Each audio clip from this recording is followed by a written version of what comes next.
Let your spirit set it free. Oh yeah. Hello guys and welcome to today we are gonna look at the Panther II. We're gonna make a review of it and we're gonna take a look at how it can play out on the battlefield. We'll compare it to other tier 8 medium tanks and we'll compare it to the Panther and the next one, the E50, who is next in the line. I've already made a review of the Panther, as you can see on my YouTube channel. Be very awesome if you check that out. If you're going up on that line, I fully recommend watching that. I played a lot of games in the Panther, and I absolutely loved it. So, the Panther II got the most hit points of any of the tier 8 medium tanks. It got 1500. That's the same amount as a heavy tank. What the hell? You can use your health to your advantage in the battle to trade with other people.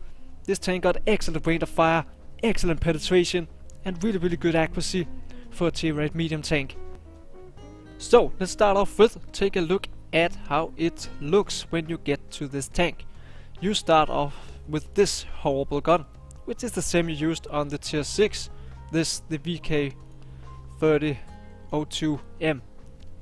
A horrible gun, and I fully recommend you free XP to the next as you used on the Panther, which is this one, where you got the good penetration even for a tier 8 tank.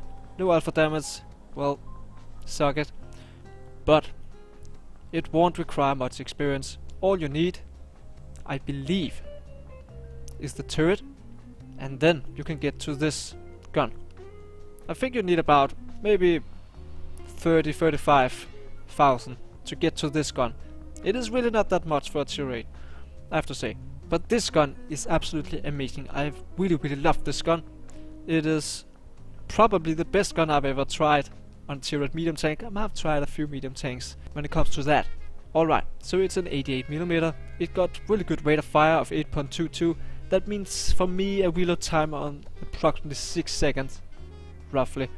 It got 203 penetration and 240 alpha damage, pretty standard, and a really good accuracy as well on 0.34. The aim time though is 2.7, but I have to say the distortion when you move the tank and when you turn the turret is not very great, so you actually aim quite fast in this tank. And as I will show, it shoots excellent on the move actually. Take advantage of that. It is actually good on the move. Just like the Russian tanks, you know. Shoot on the move. Don't stop. Anyway, so this is an excellent gun. You really have to look forward for that. Now, let's take a look at the armor profile of this tank.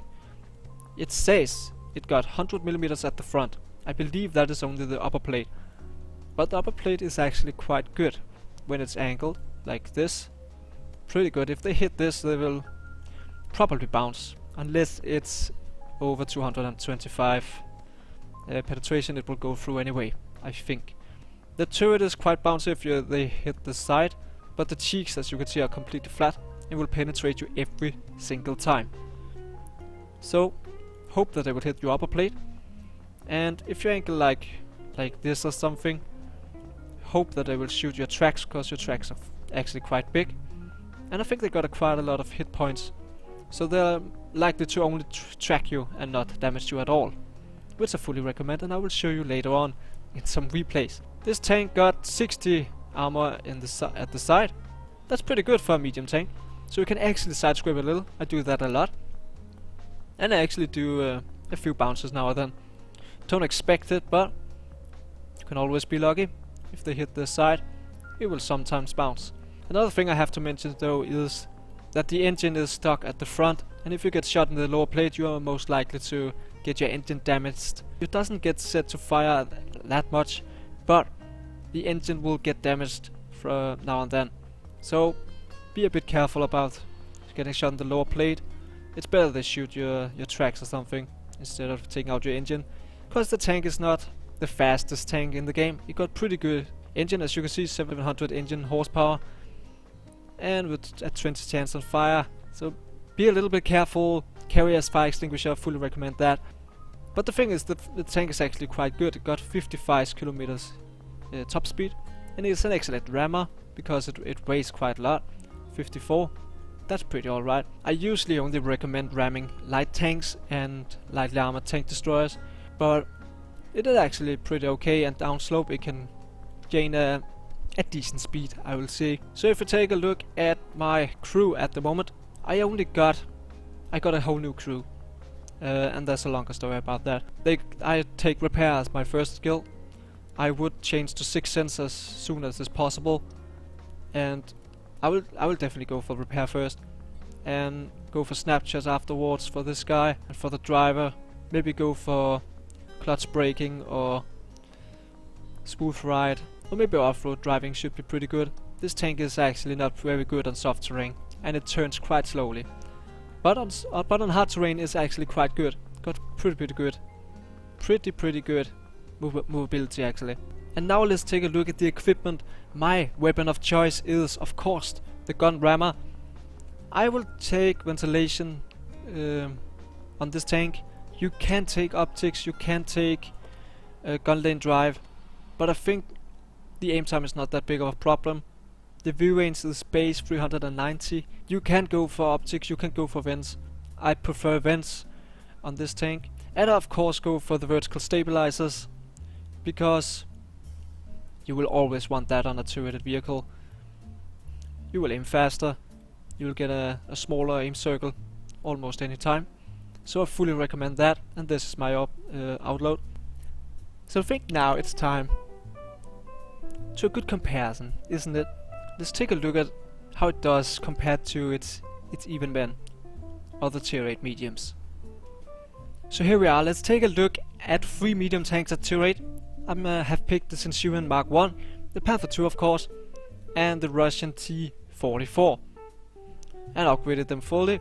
Let's take a look. Well, the price is pretty similar. We can see the hit points, it's quite interesting. The T-44 only got 1300 HP, and the Panther got 200 more. That is pretty significant change. The speed limit we can see on the Centurion is only 40 km per hour, where the Panther got 55, but I have to say it very rarely reaches that speed. It is only downslope and when it gets a good thing going on for blah, blah, blah, blah. And the T-44 only got 51 km per hour. All of them have the same speed limit backwards, 20 km per hour. We can see the weight is quite significantly higher on this tank than on the Centurion, and the T-44 is actually quite light. But if you take a look at the armor profile, the Panther got the best armor at 100 at the front, where the T-44 is actually quite good angled compared to the Panther II, got 90mm, and the Centurion only got 76. The turret armor on the Centurion, on the other hand, is 165, which is actually quite good. The Panther II, as we saw, only had 120mm, and the same as the T-44. And I would say in that case that the Panther got the weakest turret, unfortunately. Yeah, the engine power, we can't really say a lot about that, but we see the horsepower to rate ratio, which the Panther got the worst. So it is not the most mobile medium tank, but I feel it is enough to come around. And the track traverse is obviously better at the T-44 than the other two, quite a lot actually, but I really don't think that means a lot, if I'm honest. And as you saw here, the hard terrain, here's the Panther come in with 0.8, that really means a lot. That's a lot better than those two. But we can see on soft terrain that this actually does quite badly. So let's move on to the most important part, the guns on those tanks. We can see that the Centurion deals with 230 alpha damage, the Panther II with 240, and the T-44 with 250. Quite a change. Pretty fun. The Centurion, on the other hand, got the best penetration of all the tier 8 medium tanks with 226, which is quite a lot. Pretty good. The Panther is also pretty good, and I like the penetration between 200 and above, around 200 I think is pretty good for a tier 8. I think that 175 on the T-44 is a bit underwhelming, and I had a hard time working with it when I played the tank. And if we take a look at the DPM, we can see the Centurion got 1725 damage per minute, where the Panther got almost 250 damage more per minute. That's a whole shot more, guys. That's a whole shot more. And it's even 120 higher than the T-44. So it's got the best DPM. What can you use that for? Well, we will show you later on what we can use DPM for. It got the best reload time, no doubt. And the Centurion just overtakes it when it comes to accuracy. But yet, I still feel the Panther II has the best gun handling. I have to say, I've tried both of them, and I feel like the Panther II has the best gun handling, even though its aim time is a whopping 2.7 seconds. The gun depression is 8 degrees, which is not as good as the Centurion, but it is pretty good in my opinion. We can see the camera rating is not excellent. It has the same camera rating as the Centurion, which is pretty bad actually. Pretty bad. So let's jump into the game again. Jump in. Jump in. Jump in. Jump in. Jump in. Jump in. Let's jump in to the game. Yeah. Okay. Not sure what happened. Alright. Now you know all there is to know about the Panther II. And I think it's time for us to take a look at how it does in some gameplay.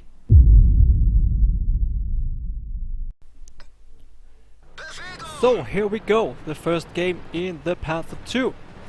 I am playing here on Northwest along with Blackman in his M41 Walker Bulldog, the tier 7 American light tank, and there we go, he's overtaking me.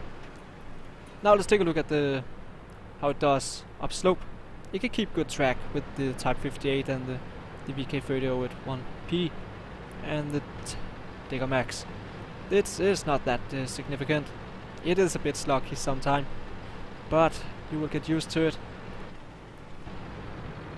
So we are going north on this map. It is a quite normal matchup for this tank. We are top tier, and there's only 5 tier 8 tanks on each team. And our chances are fairly good of winning this game, but it will be a lot closer than Experiment thought it would later on. So we can see here, even though we have a top speed of 55 km per hour, we are only going around 40 on this medium terrain, which is, it's alright. And I'm feeling like going into an aggressive position, take a shot at the Bluefox Panther. It somehow missed, but I think we aimed it pretty good anyway. Just simply not got lucky enough.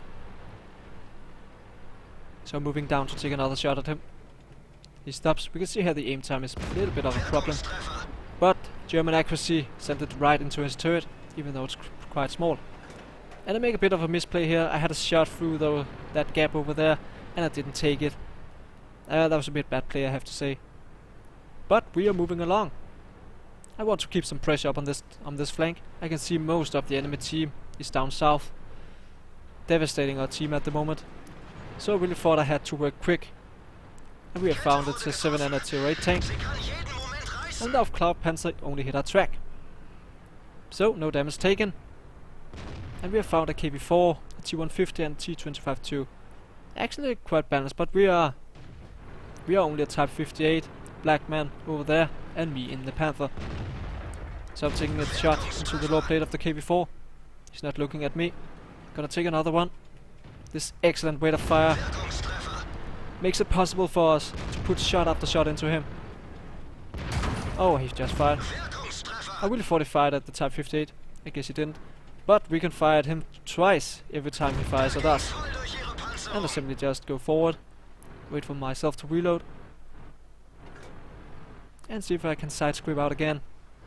Oh, and there comes the T150. Take a shot at him, moves forward, try to use the building, angle for him, and as you can see here, he only hit my track. I exposed so little of my lower plate, so I forced him into only hit my track at that point, or else he would have to go a lot more forward to be able to hit me. There comes the KB4. He also only hit my track. And now we have both of them aiming at me. I want to take out the KB4 first. Though the T150 damaged me.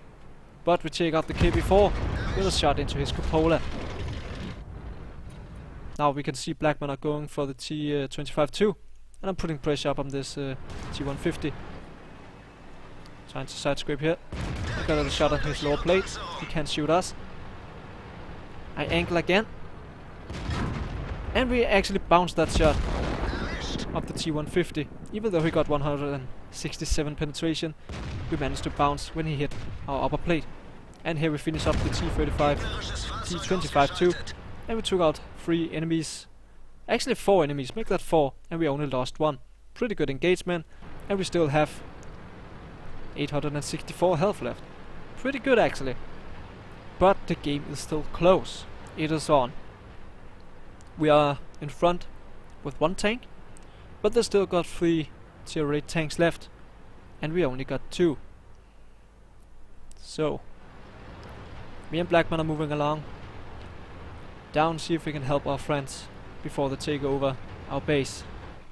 And here you can see the speed downslope on this tank is actually quite good. We are going at 60 kilometers per hour with just a little downslope. Actually a pretty decent speed.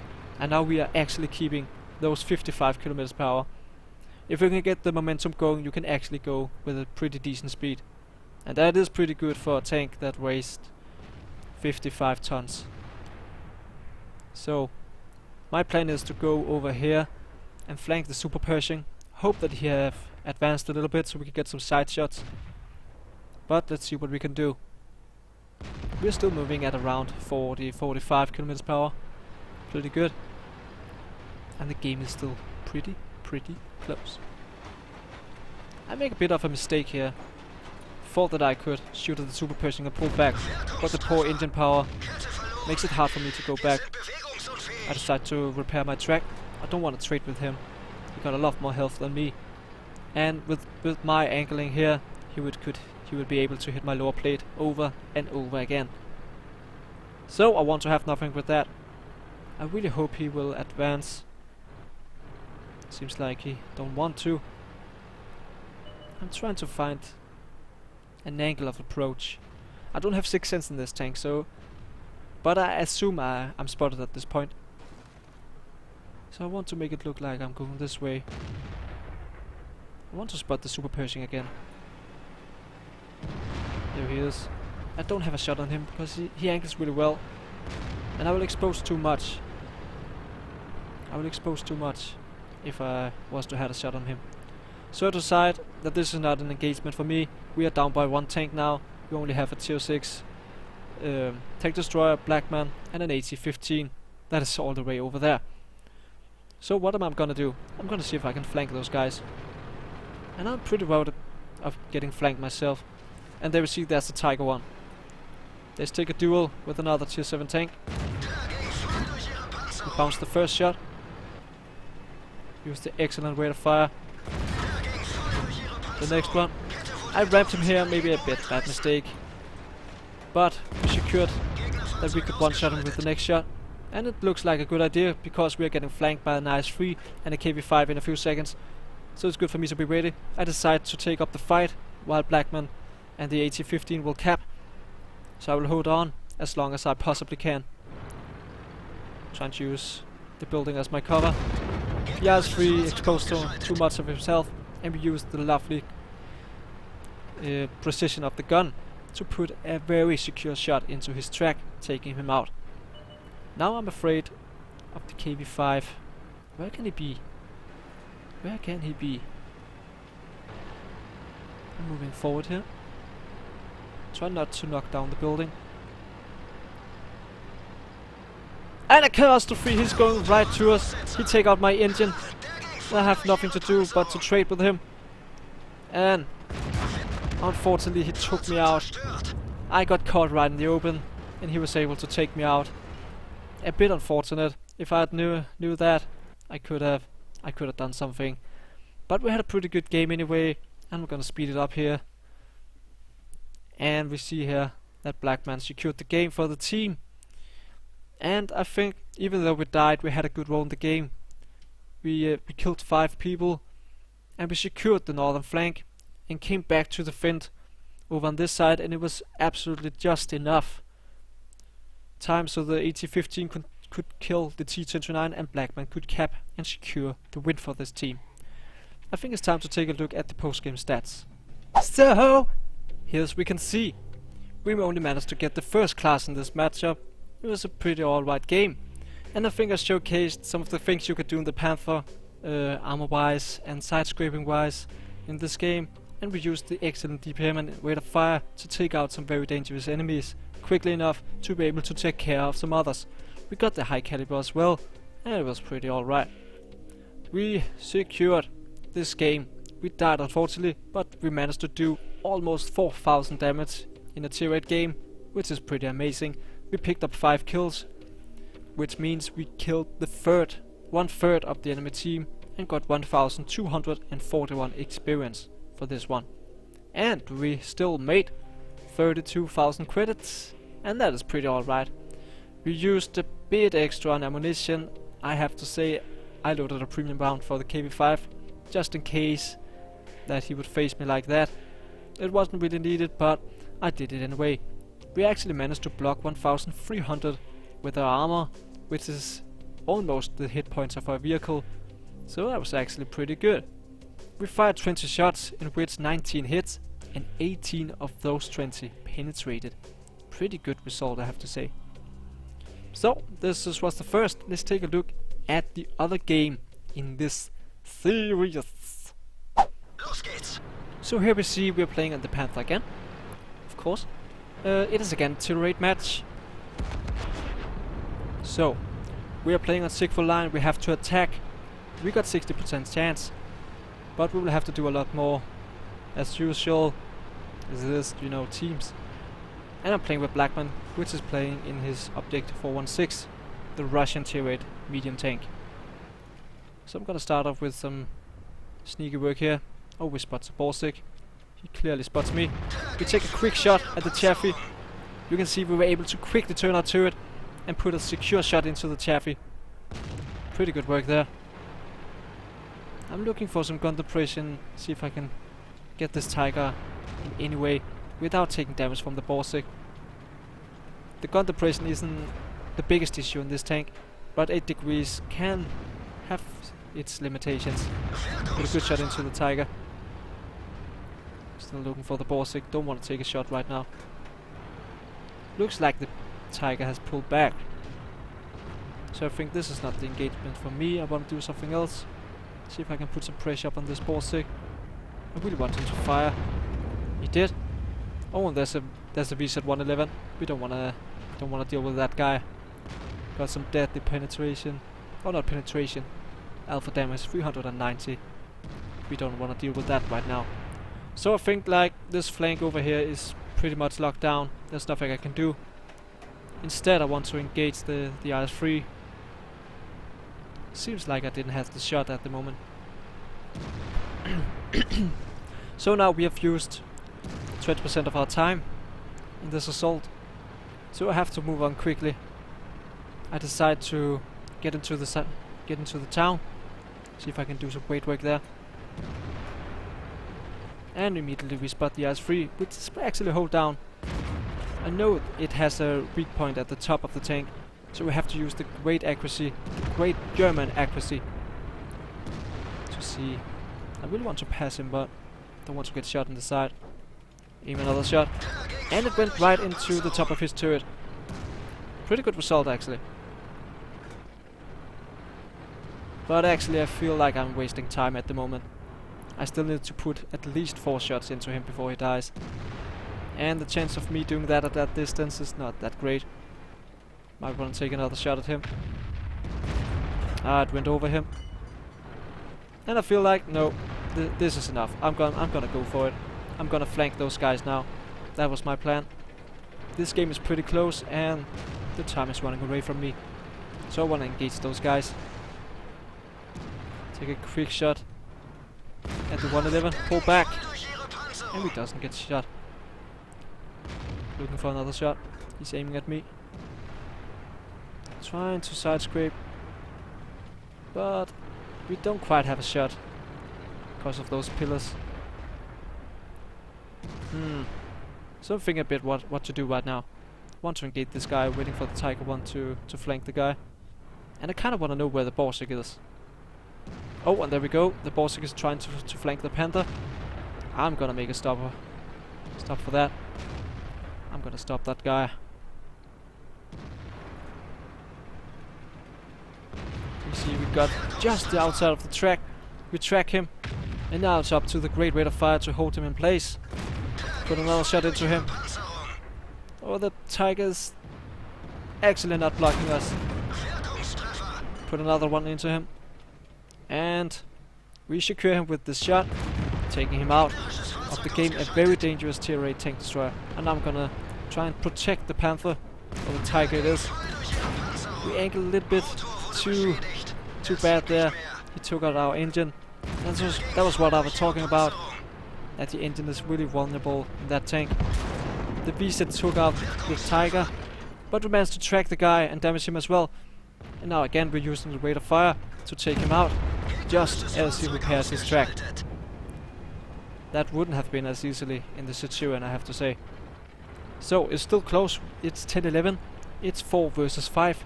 We still got 5 minutes left, which is an alright amount of time, I have to say. So we're gonna engage this T-25-2. Let's see if we got a shot on him. There we go. And there we see on the move, I hit exactly where I aimed the shot. And the distortion is not really that bad.